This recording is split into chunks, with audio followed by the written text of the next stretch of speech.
love that trailer. Thank you. So that was, I don't know how many of you have seen that, because that was the CGI trailer that we released to promote the game. So it shows you a little bit about what's going on, but I'm sure we can talk about more. I think actually we'll introduce you properly now that we've got you here. Okay. So where have you come from to get to this point working with the Deus Ex franchise? Well, let's see. I started in the industry almost 20 years ago. That's a long time. And I first started working on the Myst license of games way back when, but I then proceeded to work on games like Homeworld 2 and some of the Dungeon Siege and everything, and Splinter Cell. But really, I would say that it was my coming to Eidos Montreal to work on the Deus Ex franchise was a dream come true, and it's been challenging and fun and an amazing license to work in, and it's been a lot of fun since then. And now that you have worked on this for a little while, can we see a little bit more about what you have been working on? I mean, that was a CG trailer. Do you have some gameplay that you can show us, Mary? Well, we do have something that hasn't been shown yet.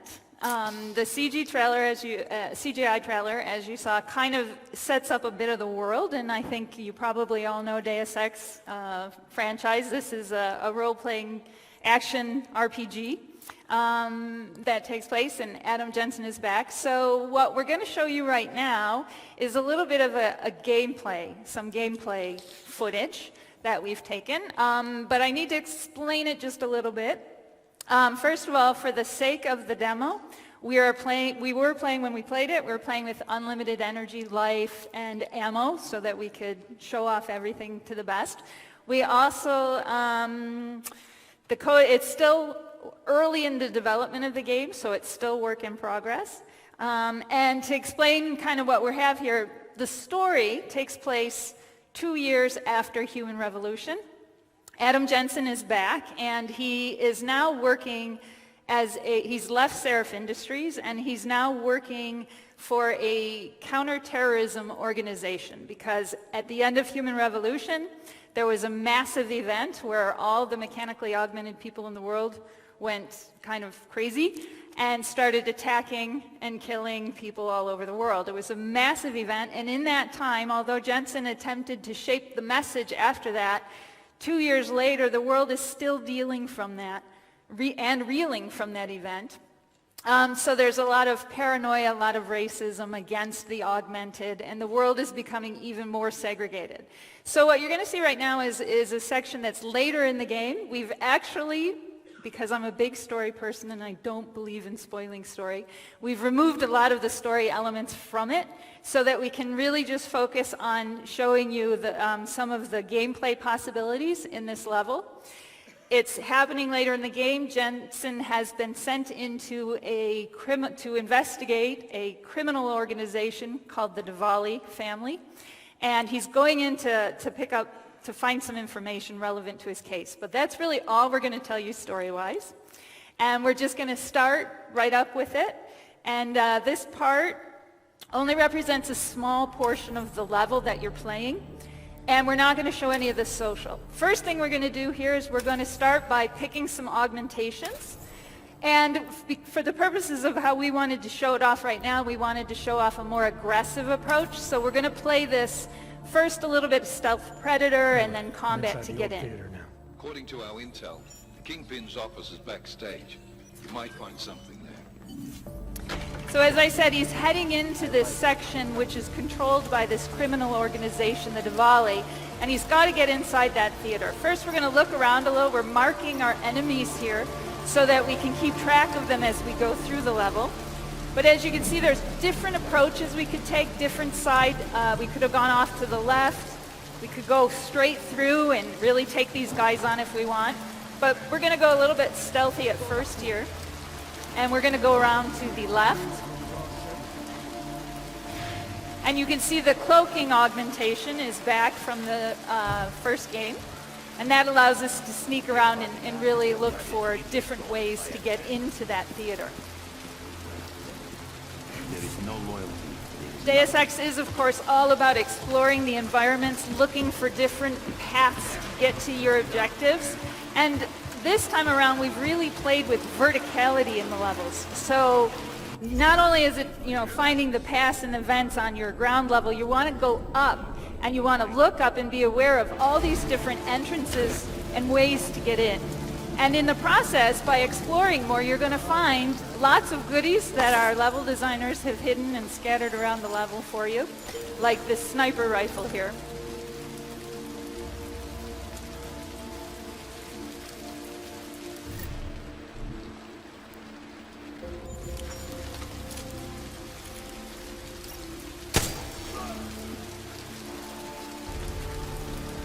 Again, you can see all those different paths, and even up above, all the different routes that we could take.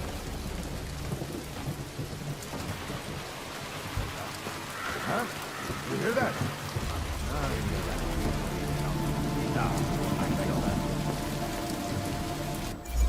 And if you're familiar with the smart vision, allows Jensen to see through the walls, and it's very useful in planning your attacks. Here we've suddenly seen that one of the thugs has spotted his fallen comrade. So we're going to take him out using a new augmentation that Jensen has. His nanoblade can now be shot. And as you saw, we didn't even have to switch weapons. We now have his gun arm, and there are a couple augmentations in his gun arm, and we can use it while we still have our weapons. So it's a very fluid and dynamic experience for you, and it doesn't break your immersion as you're going through. I get the feeling you're not listening. You could not be interested if I tried, right? So our objective, without giving away story, is to get inside this theater, which is, the kingpins of this family. It's their headquarters. And we need to get to a specific office that we're looking for. Sorry, it wasn't you. We're going to go in, and we're going to start combat right off the bat from up here. The worst part is that she does things I get up for money. God bless. So that was the Icarus strike. We really put a lot of work into the combat for this game to make it a lot more visceral of an experience and make it as rich and fun to play as the stealth usually is. That's another ability with the nanoblade. You can charge it before you shoot it and it will explode, and that's very useful to help you take out enemies who are behind cover, multiple enemies at once. We also can now dynamically switch our ammo in-game as we're playing. There we switch to armor-piercing bullets, so it helps us to take out the robot very quickly. There are different types of ammo that we can use. They're all good against different things, or stronger against different things. We just saw Adam activate his Titan shield. That's a new augmentation.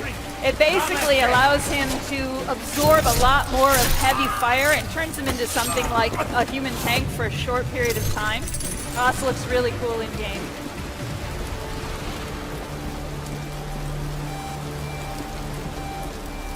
But you see, now we're going in through the front door, which we could have done earlier. It's all about finding the paths that you want to get to your objectives. And see, as you can see, there's vents in the game. We could have come around back and snuck in if we didn't want to go all combat.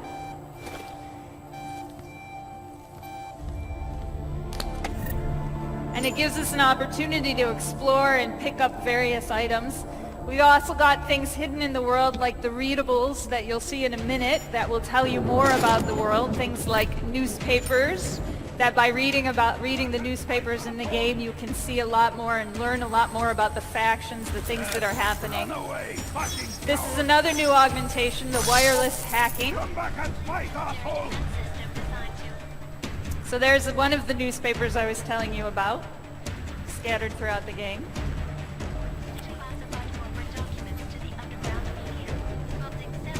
And the hacking game is back, the regular hacking game, but we have upgraded it this time. It's got now booby traps that are in there. We've got things like fog of war going on. And there's a whole new array of software that you can find in the level that will help you to become more of a master hacker to support that level of the gameplay.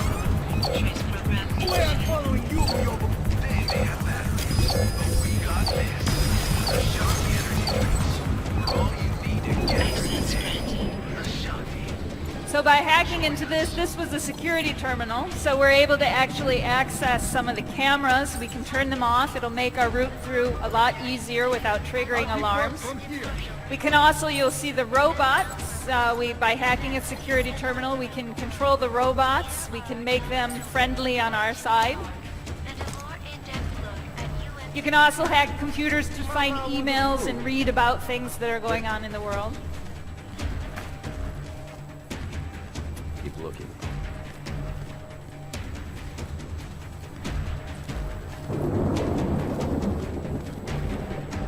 So here we're going to go up above again and take another look around at areas we hadn't seen when we dropped down.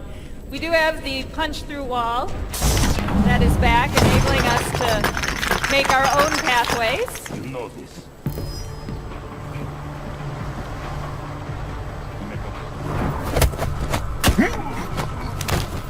And of course the takedowns are back. You can now do the takedowns while in cover without breaking your cover. So you don't have to worry if you're playing stealth that by doing a takedown you're suddenly going into combat.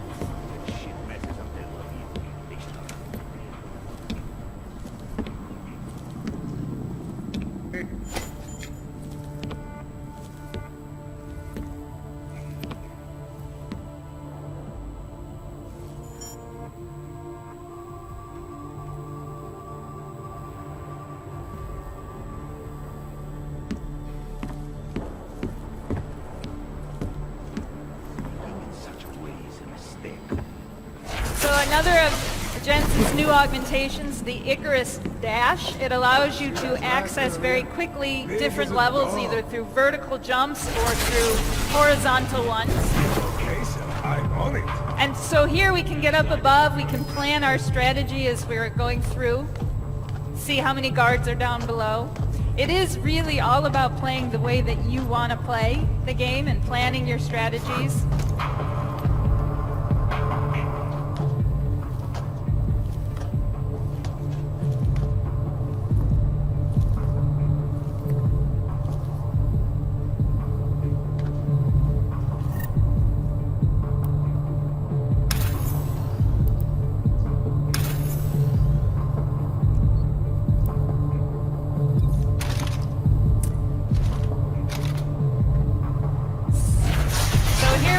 Icarus Dash combined with the Icarus Fall to strike down, and now we use the Typhoon. The Typhoon is back, turning Adam into something of a human grenade, but we've changed it as well. You can now have, there's another version of the Typhoon which is non-lethal. So we really also worked on making sure that some of the new augmentations are really allowing you to play non-lethally. That was Jensen's one of his gun arms that allowed the PEP's gun arm. It is also non-lethal. And since we just got the combat together, now we want to go back stealth. That ghost is basically allowing us to see the last known position that the enemy saw us in. So we can actually find out where they think we are, and we can plan our stealth and go back in and really flexibly switch from combat into stealth as we want. I don't like, come on. You ready? Get up. Let's just get to the end of our shift, bro.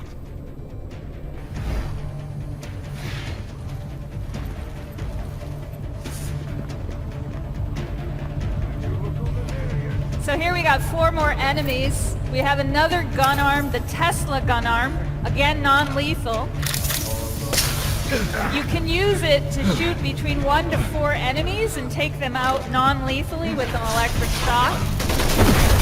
And you can also use the Icarus Dash to really ram your opponents and knock them out and get rid of them.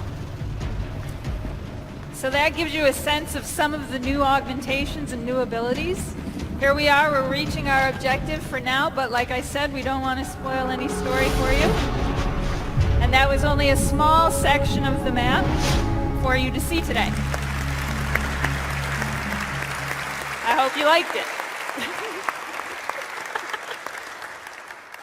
Thank you very much, Mary. That was amazing. That has also only been shown at Paris Games Week this week. So It only showed for the first time yesterday, so you guys are seeing it relatively hot off the presses. Meanwhile, I think there's a spoiler on the screen behind us. Yes, there is. You may have seen him offering the Storytime keynote first thing this morning, but we would like to welcome to the stage the man credited with creating the Deus Ex franchise, Mr. Warren Spector.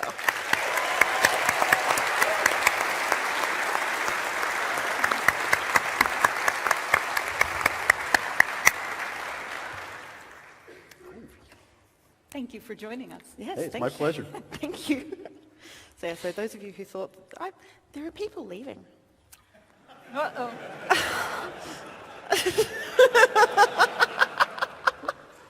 Okay. Sorry. Things to do, people to see. Thanks for coming. It's good to see the air vents back.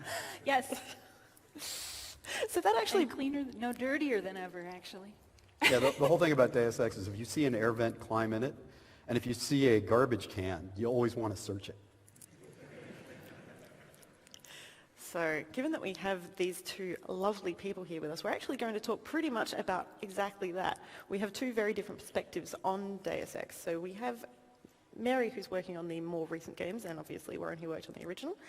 So we're going to start with Mary with the most obvious question. What has it been like picking up such a well-loved franchise that, has such an obviously, killer fan base? No pressure, right? Yeah, no pressure. No pressure. Actually, the one thing I remember since I've been in the industry all this long time, when I got into the industry, it was kind of right around the time when the game came out, when Deus Ex came out, and I remember being at my first job, and everybody was playing it. Everybody was playing it, and it was such a great game and great experience. And then I went to the first GDC, and I heard Sheldon Picotti, the writer, give this amazing talk, and I was at the time thinking, that's the kind of stuff I want to do in this industry. And then 10 years later, I end up having the opportunity to pick it up, and one of the first thoughts was, oh, wow, this is like cool, this is great. And then the next thought was, oh, shit.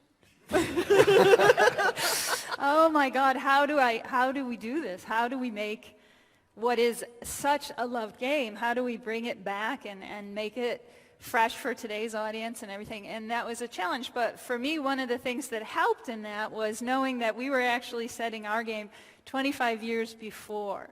So I didn't have to deal with the Dentons, and I didn't have to deal with that huge history. And I could just kind of look at, okay, where are we now and what can we do? And the original game, the whole idea of the mechanically augmented being now shoved aside in place of, the new nanotech and everything. For us, it was like, well, let's look at when that first came in. Let's start looking at when biology and technology started combining so that we can really see what does that like, which leads us to that initial question of, what does it mean to be human? Yeah, one of the things I always try to do in my games is start with questions. I don't start with answers. I don't want to tell you folks what to think or what the game is really about. Like all media, I think game stories can have a subtext and have themes that they explore. But the difference is that we let you explore them for us and decide how you feel about things. And so with Deus Ex, one of the questions that I wanted to ask you to engage with was, what does it mean to be human? And because we were set in 2052, which was years after the new games, we were able to explore that in the context of there are all these mechanically augmented, very powerful characters. And they're powerful, but they're monstrous. They are really terrifying things. And then along comes J.C. Denton, the first of a nano-augmented characters. And all of a sudden, there's someone who's as powerful as the mechanically augmented folks, but you can't tell them apart from normal humans. And so is J.C. more human than the mechanically augmented ones, or is he somehow even more monstrous in his own way? We really wanted to explore that. So it's interesting to see the genesis of that, and it'll be interesting to see where you go in future games to see if you're heading towards the same future we created there. Yeah, that's true. And it's interesting because for us it was looking at, okay, humans, and they're suddenly seeing with what we can do with biology and technology combining, suddenly there's this new race for control over society in terms of the fact that, okay, in order to stay ahead, in order to get ahead, I might have to actually cut off a limb in order to get a job. And how does that make me feel? And do I feel that that person who has done that is really a human anymore and stuff. So it's very interesting for us to kind of explore all those ideas. One of the other interesting things, by the way, we could just go all Yeah, we day. could. You don't have So to you ask can a thing. interrupt. I have a timer. I've been told when I have to make you guys stop. So when I get you to stop, then please stop. But then you can start again. One of the other things about Deus Ex was I set a rule early on. We had a whole set of Deus Ex rules of role-playing. And one of them was everything would be grounded in reality. We wouldn't put anything in the game if we couldn't find someone in the world crazy enough to believe it. And so one of the things we did, the team hated me. I mean, they had to build every location from blueprints and or photographs. I went to Paris and took pictures of the catacombs, and so Harvey Smith, poor Harvey, had to build the catacombs from photographs. But one of the things that we did was we did all sorts of research into mechanical augmentation, which has already started, by the way. Even the cloaking augmentation is real. No making stuff up. We made up pretty much nothing. And so the military is already working on mechanical augmentation right now. And so there are people, maybe even in this audience, who are going to have to start making decisions about, do I make myself immensely strong but lose an arm in the process? Yeah. And that was also very important to us when we started to build the mechanical augmentations and stuff. And we did a lot of research. We were reading Wired. We had a scientific consultant who was helping us to look at it. And what I found pretty wild was I was doing this, I worked on Deus Ex for 4 years before it came out. 4 whole years? That's so cute. Human Revolution for 4 years. And in the beginning, I was doing the research. And then when the game came out, the people on my own team were suddenly finding all these articles and saying, oh my God, this is happening, this is happening. I'm like, yeah, I read about that 4 years ago. Yeah. And since then, everything else has been so, like, everyone's following it. So it's very important to ground it in the credibility of today and then see where it goes. You guys are also jumping all over the place in terms of, I have a list of not necessarily questions, but a direction that things are meant to go in, and you've just gone from here to here. So, sorry. Do you want us to keep going? I'm happy. Do we want them to keep going? That's how All right. works. We will try and have some time for Q&A at the end, but just a warning, I think these guys can probably just keep going. So if we don't get to Q&A, I'm very sorry. But I will try. I have a timer. So have at it. Do you want me to give you a leading question? Sure. All right. So leading questions is, well, I have to ask about Adam, actually, which I know is less of a worrying question, but I do have to ask about how Adam has changed from Human Revolution to Well, the Mankind funny thing Divided. is that I'm going to start that by actually talking about and confessing that when we started on Human Revolution, we weren't thinking about any kind of sequel. For us, it was like, we just have to figure out how to make this game, and we have to get it done. And to me, that was Adam Jensen's story. And I wanted him dead at the end. And the whole rest of the team was like, why? Why do you want him dead? I was like, no, his story is done. His story is done. He should die at the end. And if we do a second one, well, let's deal with a new character. But then everybody was saying to me, but his story's not over. And they actually made me realize that his story isn't over.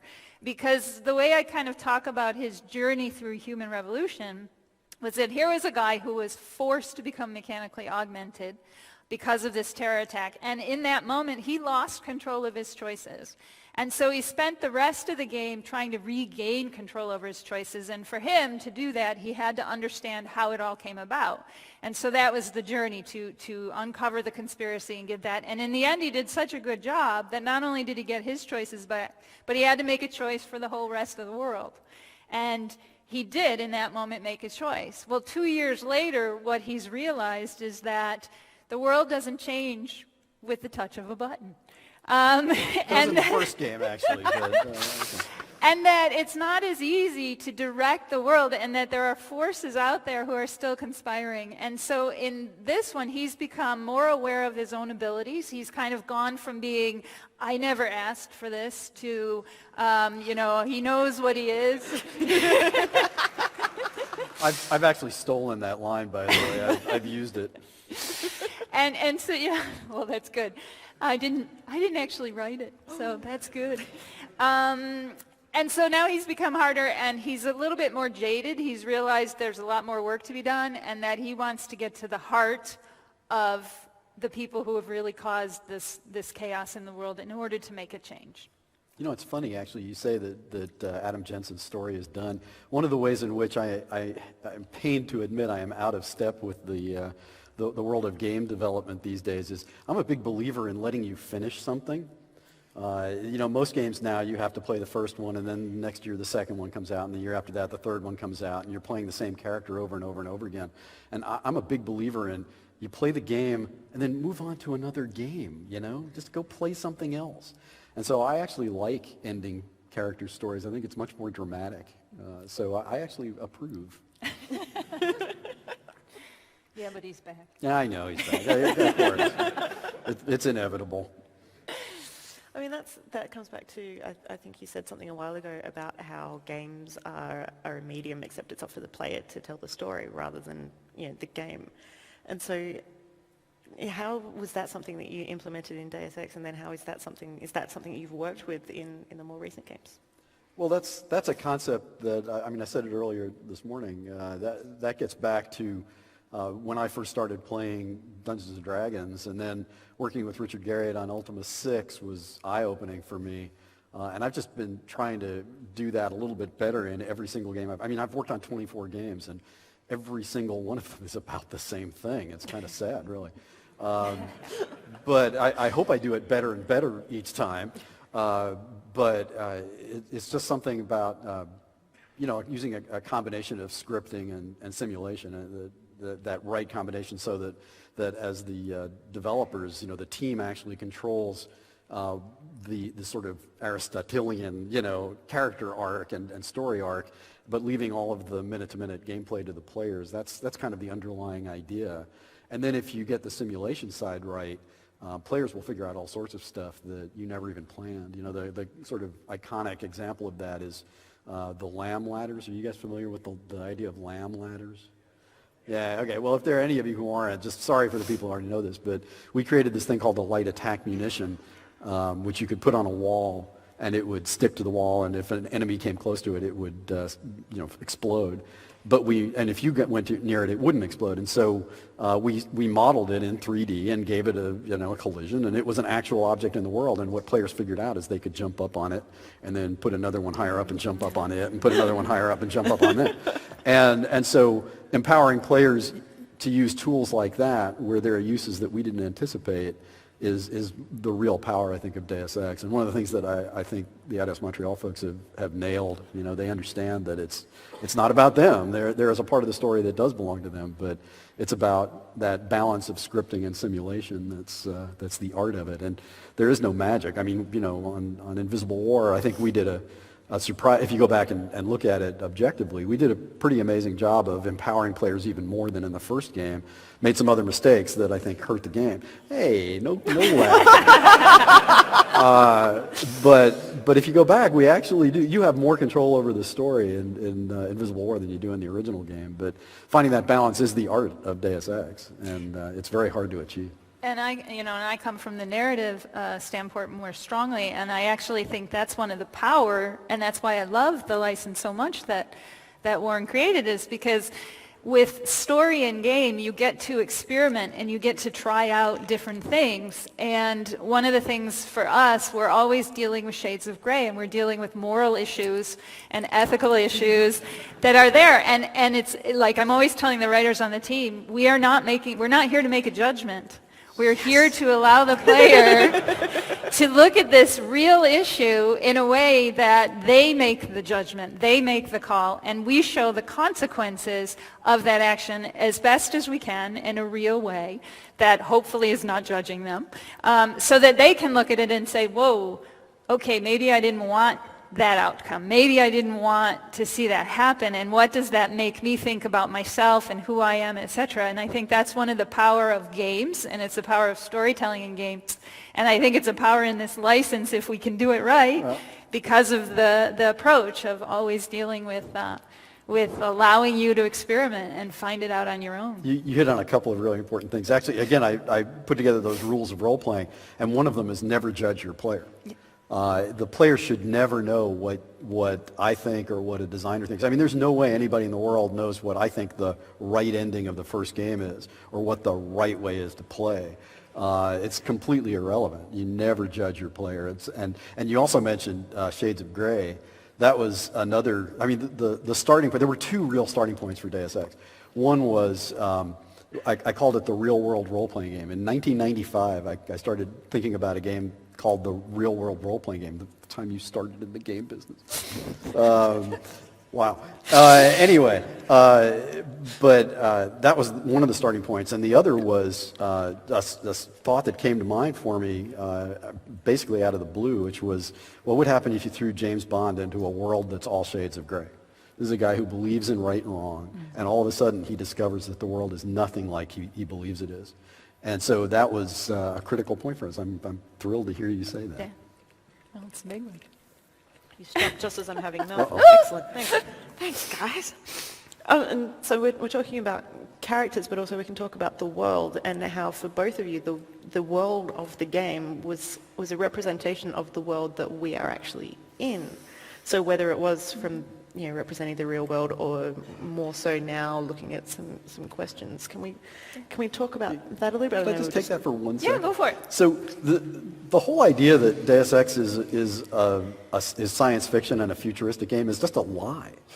I mean, it's about the real world. It doesn't matter that it's 2052 or 2025 or whatever. It's all about what's happening right now, not only in the locations and settings we used, but in the augmentations and abilities, in what was going on in the world, it was all about reality. I mean, you could see the trend line on terrorism in 1997 when we started working on the first game. You could see it coming. You could see people were starting to talk about the singularity, where AI actually becomes as smart as a human. You could see that trend line.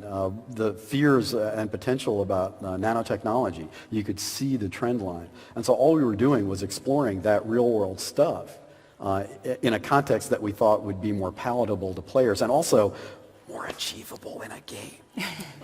There was no way we could simulate, we couldn't even simulate doing that, So we weren't going to simulate the real world. But if we put it in the future, we could unask a lot of questions that we couldn't simulate and ask a lot of questions that we thought were important to ask. Yeah, well, that is, for me, that's like the joy of science fiction, is because science fiction does allow you to explore real-world issues in a safe way, because you can look at it and say, it's just a fantasy, it's just sci-fi.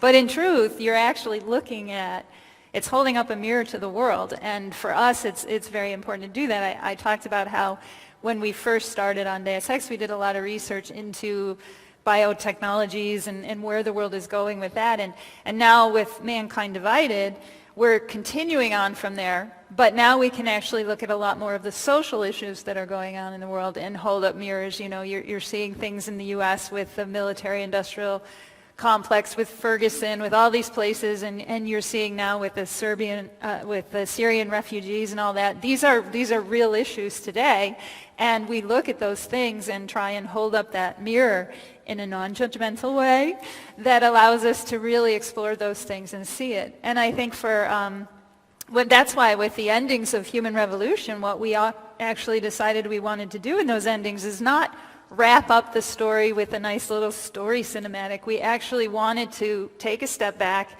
do the voiceover, and show real world events so that we could say, you thought you were playing a game all this time, but this is happening in today's world. And what do you think about that? What do you feel? And I think that's one of the beauty of science fiction and what we do, and also the Deus Ex franchise. Yeah, by the time I got to the end of Human Revolution, I just felt like I'd had a Deus Ex experience. It was really, and I didn't know all the secrets, which made it even better. We do still have a little bit of time, so if anyone has any questions, we have enforcers with microphones. All right, so they're going to come. What's going to be the easiest way? Do you want to come down the front, or do we want... Just point at someone. You want me to point at someone? Yeah, okay, so raise your hands. We can't even see yeah, we anyone can't up see here. up It here. is a bit of a challenge for us to see from We here. could be in an empty But we got room. a couple down in here, Yep. so...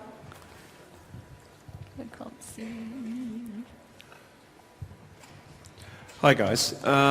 So you're talking about, killing off Adam Jensen or not killing off Adam Jensen. What do you find drives that the most? Is it the love by the fans, right, of keeping him alive, or the love of the developers, because obviously there's a lot of emotional investment in these games and so forth, or is it also a commercial situation as well, where you guys are a business, you want to maintain longevity, so, what do you think has the strongest pull out of those three? I think there's probably a combination of all those factors. I know from the team standpoint, some of the people on the team were saying, Mary, do you realize how hard it is to create a character in the first place? I mean, we struggled to get Adam right if you saw some of the early concept art of Adam Jensen, I think at one point he was described as a French poet. Because, we're going with cyberpunk, and who are your heroes in cyberpunk? They're all the hackers who are like super thin and, whatever. So we struggled for a long time to get him. And when we finally did, there is that appeal there. There is that sense. And I remember when I developed him as a character, even among the team, I'm sitting there presenting his character traits to my team, and I'm describing him, and there's about 20 guys in the room, all of whom are totally different from each other. And when I describe him and I say, this is what he's like, blah, blah, blah, all of them said, wow, he kind of sounds like me. And I'm looking at them and I'm like, you're all very different. But if everyone responded to him, then we knew we had somebody who people could love and people could invest.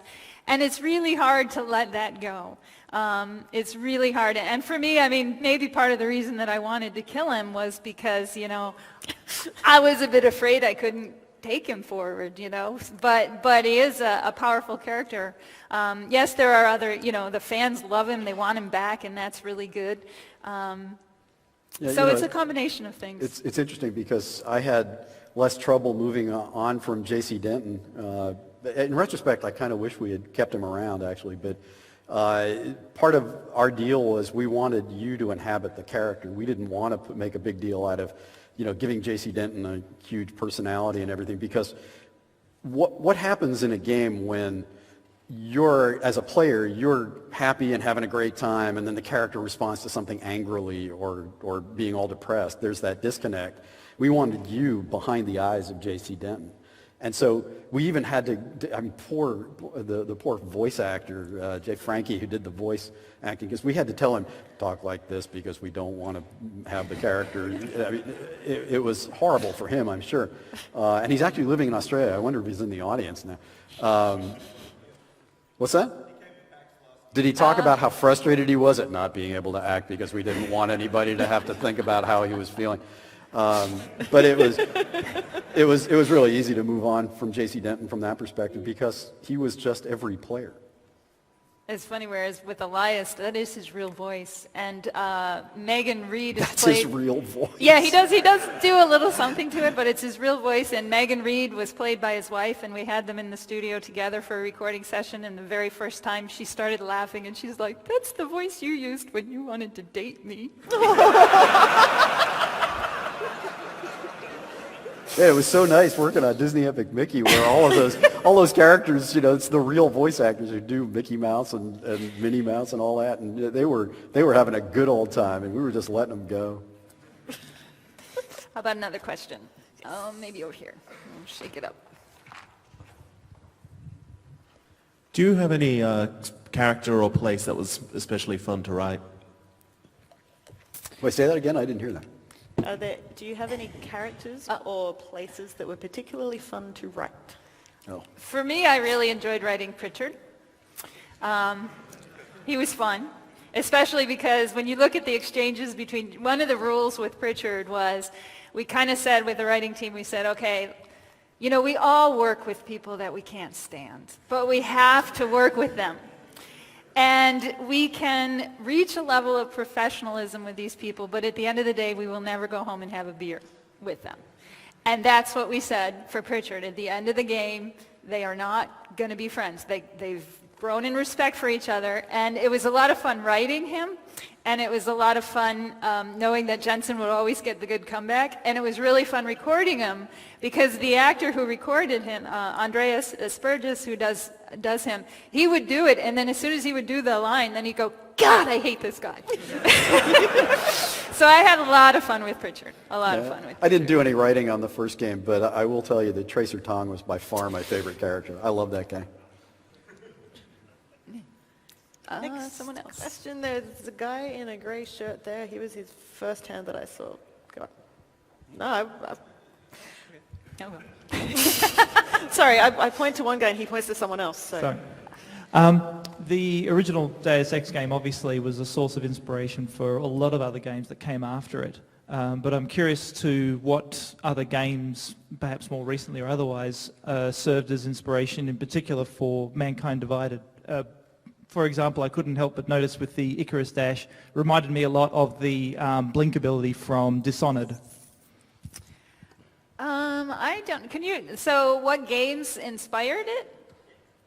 I know that we have a big team that works on it, and for us, for me, for story, we're kind of, the influences, of course, Human Revolution, Deus Ex, and a lot of outside stuff. There's also, looking at some of the games like with choice and consequence specifically, like looking at games like The Witcher and looking at The Walking Dead. It's always fun to see how other people are handling that. In terms of the gameplay and all that, it's really more of the game design team who would be able to tell you those kind of answers and what they were looking at for it.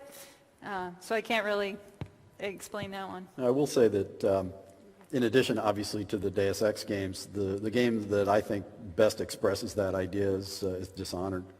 Half the team that worked on that was on the Deus Ex team, so it's no big surprise, but Dishonored really captures that feeling for me. Mm-hmm. How about up here? Although we should pay attention to... I think we will take one from this side, and then we will take one from that side, and that will be it. So I'm sorry if you have a burning question and you're on that side of the room. We've arbitrarily made a decision. Sorry if you can't say this about Mankind Divided, but which choice at the end of Human Revolution is canonical? The canonical choice, well, to ask you that is, which one did you choose? But I'm serious, because the actual answer to that question is that there's only 3 people in the world who know what message was sent out that day, for sure. And that is Eliza, Adam Jensen, and you.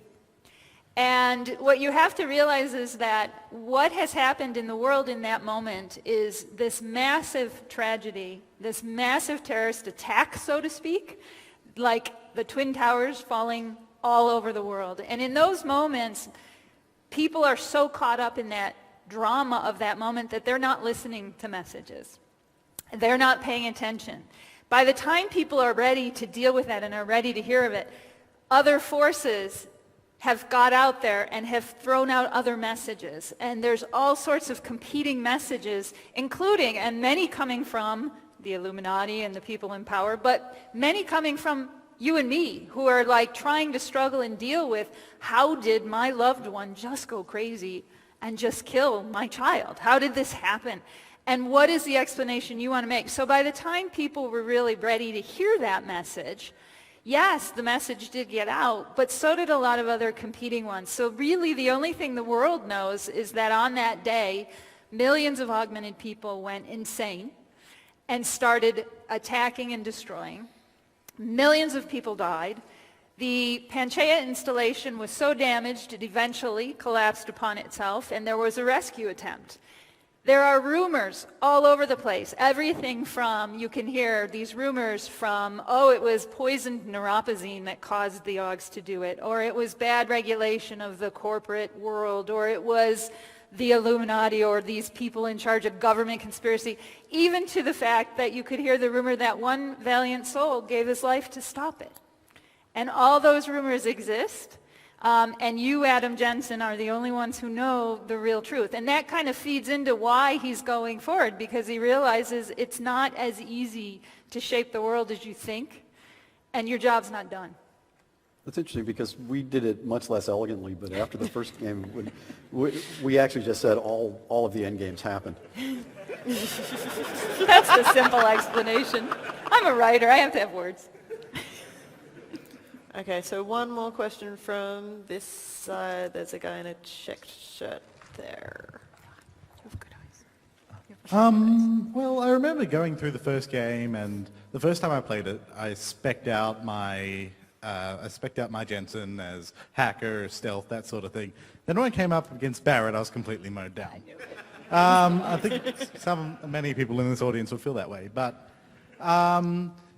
you improved it with the director's cut release, and I really liked that. And I recently read the book Icarus Effect, and I found that really interesting because it gave a different perspective. I guess my question is, what is it like, and what does it take to write a good bad guy, a good boss? Because I found, in many cases, the villains in the game more interesting than the good guys, so to speak. Well, villains are always more interesting than heroes, I think. In fact, they often say that the quality of your hero depends on the quality of the villain. And having said that, I lost track of the question. So what is it like to create that? It's quite a challenge, especially when you're doing it through the game medium, because with the game medium, I mean, maybe there are other games that do it differently than we do, but you are Adam Jensen, so everything is from Adam Jensen's perspective. So he doesn't know these guys. He doesn't know these villains. So how do we find ways to get the villain personality in there? And we did. I mean, we spent a lot of time in development on these characters to create these really rich, interesting characters, like Namir, the one you're fighting towards the very end. He has a family. You know, we know this, and we know what happened to him in his past, but we can't get a lot of that into the game because we can't figure out, in the 4 years that we had to develop it, we couldn't figure out, like, how can we put that in? How can we get it in? So that's one of the big challenges. Having such a detailed history on them did enable us to kind of come up with the abilities of these guys in their boss fights, which I know a lot of people don't like the boss fights. But so it's an interesting challenge, and one of the things that we wanted to do as we move forward with Mankind Divided is try and look at other ways that you can have boss encounters. You know, why can't you talk to the bosses? Why can't you do these kind of things? And we've changed our philosophy for the boss fights on Mankind Divided, so, but I don't want to say too much.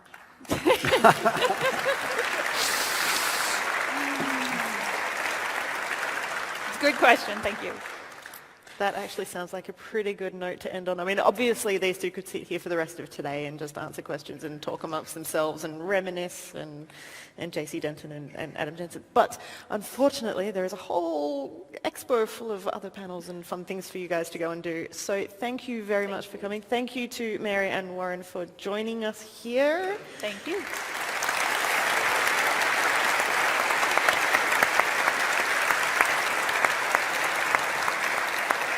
Well, enjoy the rest of the show. And of course, Deus Ex Mankind Divided is available in February on all major platforms. Thank you very much.